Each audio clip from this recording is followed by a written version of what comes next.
Hi, my name is Professor Schwarzenegger, and welcome to another session on how to use Excel. In today's session, we're going to learn how to use Excel to solve what's commonly a simple business problem, where we have to determine how long it would take to break even, what we call break-even analysis. And so in this particular example, we have a new pizza oven that we want to purchase to, make pizzas, and we have to sell them. So we have to recoup the cost of that oven over the number of pizzas that we sell. It's based upon the old formula that we used and learned about in grade school, and that's the old y is equal to mx plus b, or the formula for a straight line. So you can see in this particular area, I've got that formula set up. Y is equal to mx plus b, where y is the dependent variable, x is the independent variable, m is considered the slope, and b is what we call the y-intercept. So that means we can plug in any value for x, and if we've got m and we've got b, we can calculate what y is.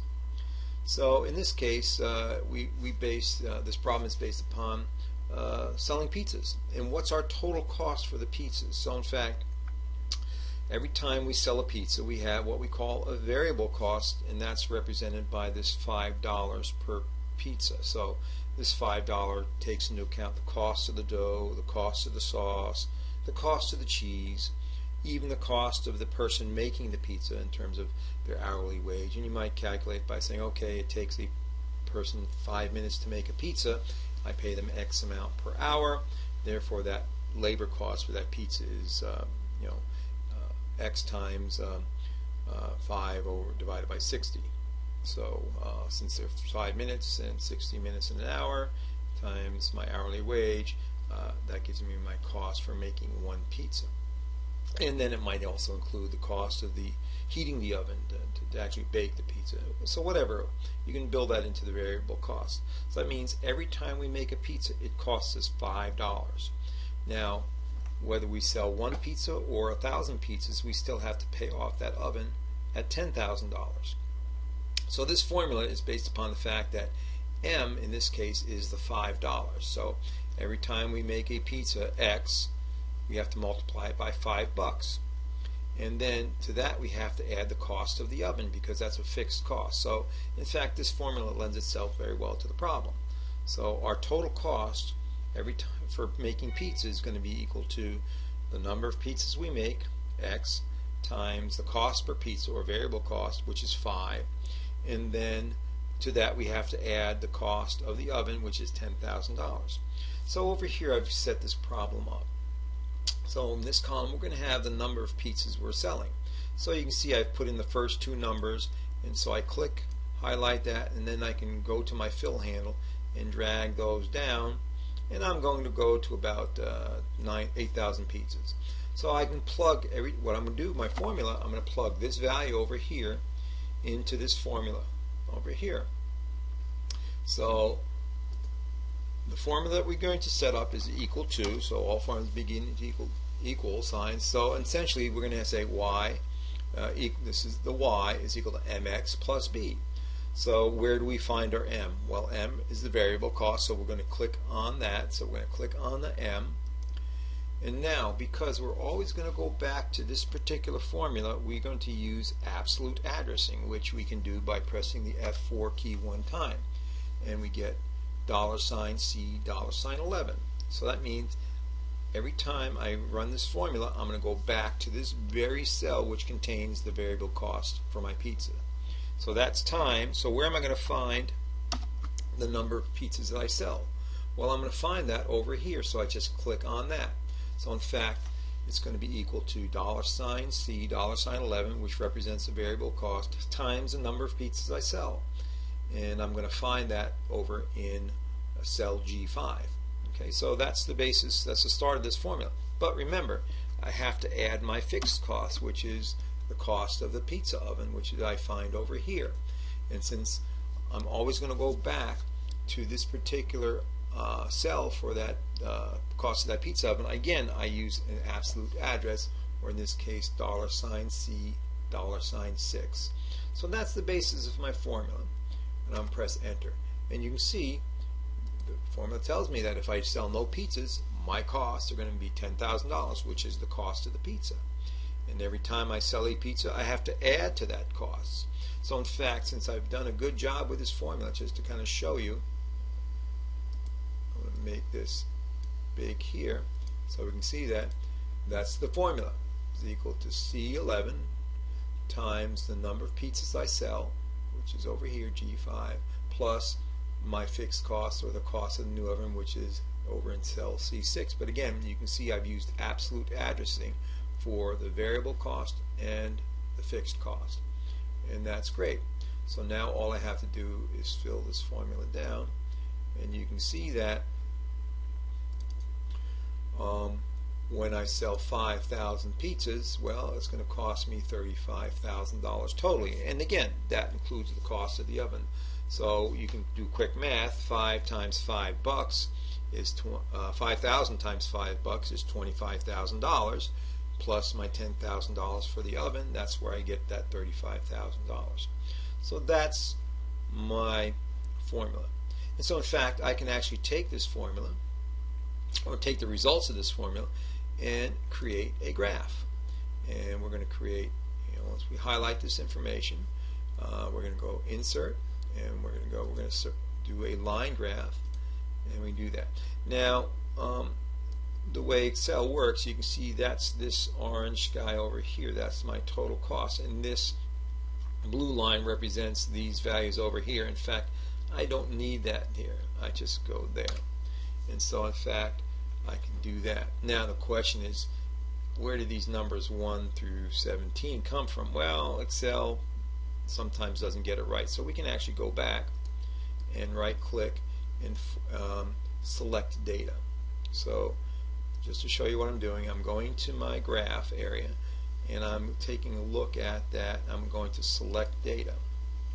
So I'm going to select data, and you can see that the horizontal categories is this stuff here, and I'm going to edit that stuff. I'm going to get, you can see this is the total cost of the pizzas, that's there, and I'm going to edit that. And so what it asks me, what is the label range? So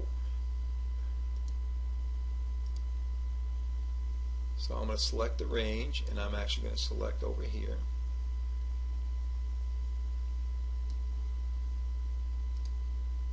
Click OK. And you now see that I now have the cost, the actual pizzas. You can see how it's rotated to make room. And if I don't, I can move this chart to another worksheet called Cost of Pizza.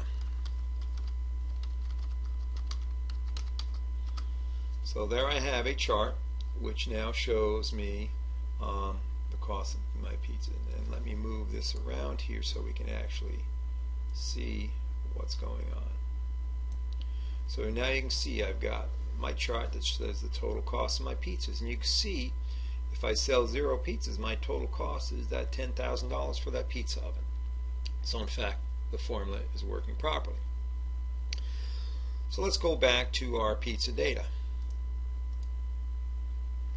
Now, being a smart businessman, I know that I could buy these pizzas pre-made, already warm, and so I just want to see what that would cost me to do. And in fact, you can see that if I went out and bought the pizzas, in fact, Cobleskill as an example, there's Wolfie's Pizza out on the east side of Cobleskill that actually will make pizzas that you can take home and put in the oven yourself and sell them pretty much pre-made.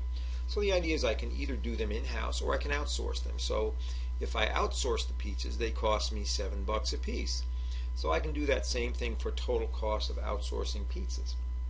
Now, what's the benefit of outsourcing the pizzas? Well, guess what? I don't have to buy that pizza oven. So in fact, I can now say my total cost of outsourcing pizzas is equal to my outsourcing cost, which is that over there. And since I know I'm going to have to come back to that, I'm going to press my F4 key and times the number of pizzas I have to buy, which I find over in this cell over here. And so you can see that if I sell 0 pizzas, I don't have any costs. However, if I sell pizzas, I'm going to have to pay that. So I'm actually going to fill this down here. And so you can see that at some point in time the cost for buying pizzas is going to exceed the cost for making pizzas, and you can see that at $35,000 or at 5,000 pizzas. If I sell more than 5,000 pizzas, I'm ahead of the game, because at that point it's going to cost me more to buy my pizzas than it would for me to make my pizzas. And so in fact, I can add this data to my chart by going over to this chart here. Once again, I can select data, and now I'm going to add the series name. I've got to go pizza data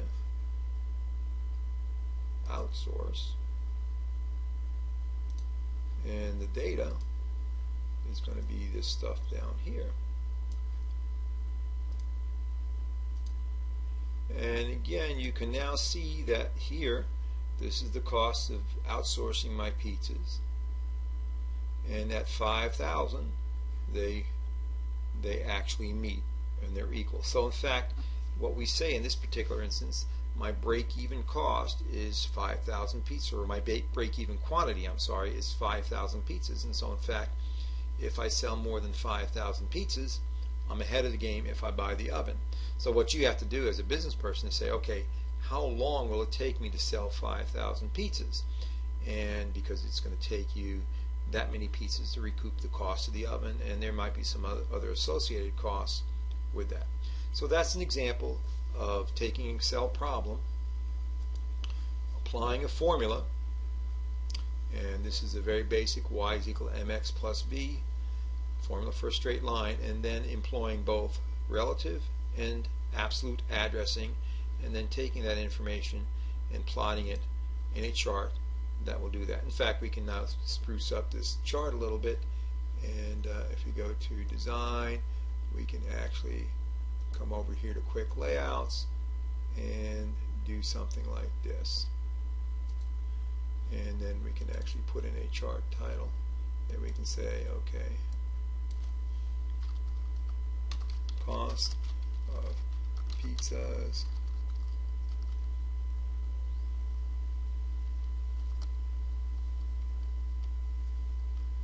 in house versus outsourced. And we now have a chart that says, okay, here we have an example of the cost of what's going to cost us to do the pizzas, either in-house or outsourcing them, and that we can see we have a break-even cost. In fact, you can even do is insert a little shape here, and we can actually draw a little circle there, format that circle a little bit, no fill, and we can make it there, and then we can actually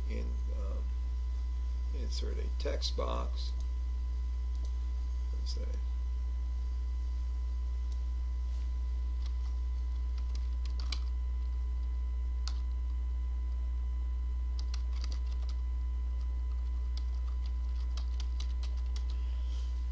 and so we can actually say the break-even quantity is right here. Oopsie daisy, I moved things around, and there we go. So there we have it, how to calculate the cost, and using Excel to do that and to create some charts. Thanks for watching. In my next short lesson, I'm going to talk about forecasting and creating what we call scatter charts. Thanks a lot.